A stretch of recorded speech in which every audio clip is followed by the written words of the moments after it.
Welcome to the podcast, everyone. So, today we're going to go over the nonsense that goes on in these restaurants. And there's one restaurant in particular that has come out on what they've been doing to the food of Black people ever since the Carmelo Anthony incident. It seems as though people are more so offended that we're standing up with Carmelo Anthony because of what had transpired. So let me show you the video that's very disturbing. First of all, let me see. Let's do this. So I want you guys to listen in to what's being disclosed,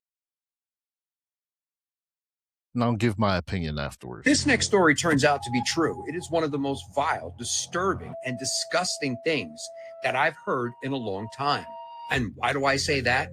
Because there's an alleged group chat with over 400,000 people claiming to be spitting and tampering with Black people's food. You heard what I said. Take a look at this for yourself. Take a look at this headline for yourself right here. Texas Roadhouse faces backlash over claims of employees discussing spitting in Black customers' food in a Facebook group. Have a look at this alleged screenshot right here of one of the discussions in that group chat. There are a couple of restaurants that were mentioned in this chat, Texas Roadhouse being one of them and Logan's the other. Have a listen to this for yourself. Hey y'all, let me stop smiling because this shit ain't funny.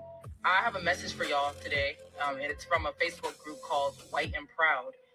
And this is a message that white servers have for Black people. So I'm gonna read it for y'all just so I can spread awareness. But anyways, it says, to all you Blacks in here, keep this in mind.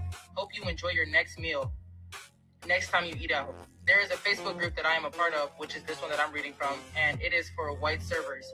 We have come up with a plan. When a table of Black diners come in and place their orders, we walk back to the kitchen to get your food when ready. There is always a blind spot in the kitchen, and we are licking our fingers and touching your food. If it happens to be a Texas Roadhouse or Logan's, those rolls are full of our white saliva. Some of the cooks are in on this too. Think they are playing? They aren't. Believe me, this has been going on since y'all started this nonsense with Carmelo, the candy bar Anthony crap. By the way, the group has over 400K members. Enjoy y'all's food. And like I said at the beginning of this video, if this is true, it is disgusting and disturbing all at the same time. Texas Roadhouse did release this statement right here after all of this started to unfold. Take a look at it for yourself. And after all the backlash and fury online, which was rightfully so, like I said, if this was true, they released a second statement. Take a look at it right here for yourself. So once again, if this is true, it is disturbing, disgusting, and inhumane at the same time. And I hope everyone, if it's true, will be held accountable the way they should be. Let me know your thoughts on this in the comments. And as always, Okay. So, again, that is very disturbing, but we know they're not the only ones. So, obviously, I would say don't go to Texas Roadhouse. We really don't need people to fix our meals for us. Majority of us are more than capable of fixing our own meals. Not to mention, as inflation goes on and things are becoming higher, it's actually more economic to cook at home. Even if you take a few minutes a day and fix your lunch for going to work, that comes out more economic than going somewhere and having somebody else make your food for you. One, you don't know how clean they are.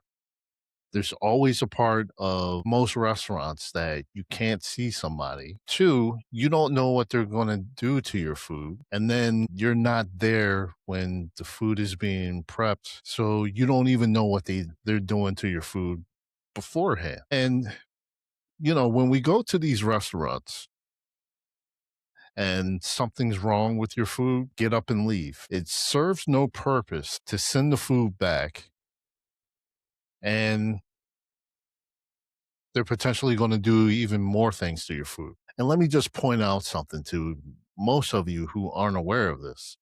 You see, I used to work in fast food as a manager. So, of course, had to take a food safety course. And what the vast majority of you aren't aware of is some food can actually make you sick 30 days later after consuming it. And, probably the majority of us have all experienced some portion of that because how many times have you been eating the same thing? And then just one day out the clear blue, your stomach is upset for no apparent reason. Could have been something you ate that day, the day before, but it can go as far as 30 days before. So, how many of us are actually keeping track of everything that we eat each day to be able to determine, hey, I ate this a couple weeks ago. Maybe that's making me sick. No, you're not. For one thing, the mass majority of people aren't aware of that. But we don't need people to fix our meals for us as if we're not capable of doing it ourselves. And as I said, it's more economic for you to fix your own meal than to go to some restaurant and have somebody fix something for you. You don't know what they're going to do to it. And, it's funny with Texas Roadhouse. So they're going to try to punish the entire black community over what one person did. But when you flip things around and you disclose what people outside of our community have done to us, people were quick to say, oh, well, that wasn't me who did that. May not have been you, but look at how you treat us. One person does something on the opposite side of the country and you try to punish the entire population for it. For what? Because we stood up with them? Because we want true justice to prevail? And let's not forget, this isn't the only incident with people doing things to the food of black people. So when you go to these restaurants, if you have bad service, don't go back. Don't go back 2 weeks later. Don't go back a month later. Stop going there because all you're doing is you're allowing people to do bodily harm to you and you don't know what they're capable of doing. Now, your immune system is in your stomach. So it's even more important that you watch what you put in your stomach, but you watch the establishments that you're going to. I've been to a Texas Roadhouse either once or twice. I wasn't impressed with the food at all. So, needless to say, I stopped going there. But as far as restaurants are concerned, I've stepped back from going to these establishments because one, you don't know what the mindset is of these people, the cooks that's in the kitchen. You can't see them. You can't see them prepping your food at all. So, again, you don't know what they're doing to your food. Let's go to another thing that was mentioned several years ago where Cracker Barrel, and this is allegedly, that when black people entered the restaurants, they said they used the code word that the Canadians are here. Why is it necessary to let people know that black people are in the establishment? So they could probably put food set aside for you, regardless of what you're going to order, and do something to it. How many times have any of you gone to a restaurant and you thought the food was good? Maybe within 24 hours, you're not feeling well. You realize that food made your stomach upset. Is it because they undercooked something? Did they put something in your food?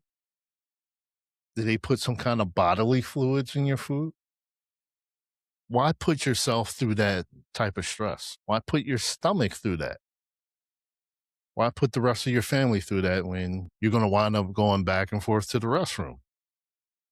If you have less bathrooms than there are people that have to use it immediately, that can pose a problem, especially if all of you have gone to the same restaurant. And it's a red flag if all of you have become sick from it.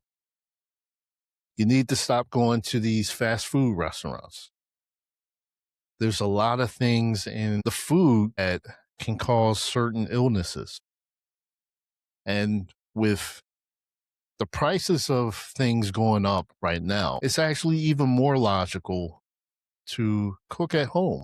If you want a hamburger or something, go to the market. You could probably spend $15 to $20 and make yourself a hamburger for at least 5 days so that you could bring it with you for your lunch.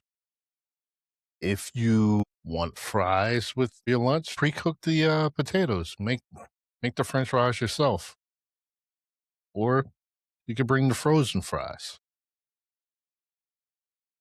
And I would recommend not to use the microwave. That causes all sorts of issues within the body. And I'll let you guys look that up. So the best thing to use if your job has it is a toaster oven. Because really it's better to heat things up in the toaster oven. And at this point, I wouldn't even recommend deli meat for bringing for your lunch because it's been proven that processed meat like that can put you at a higher risk of getting cancer. And while we're on the subject of lunch, how many of you work with people that you know aren't particularly fond of black people, but yet you put your lunch in the same refrigerator as everyone else, as if no one knows what your lunch is? Why are you doing that to yourself? Get yourself a cooler. Bring that with you. If you're not able to stay with that cooler the entire day, leave it in your car.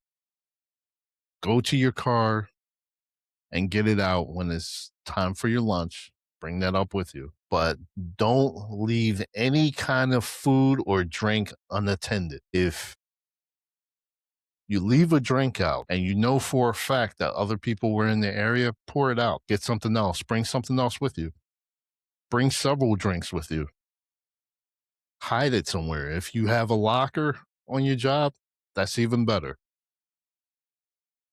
If you have a drawer that you can lock, if you're in the office and you have a desk drawer that you can lock, store your stuff in there. But don't leave things out for people to put things in your food. We have to be a lot more careful now because the tension that black people endure now is going back to how it was in the 50s and the 60s. So you need to be prepared for everything at this point, but you need to be a lot smarter in your food choices. Even with bread, you could get yourself a bread maker or a bread machine, put the ingredients in, and within 3 to 4 hours, you have a fresh loaf.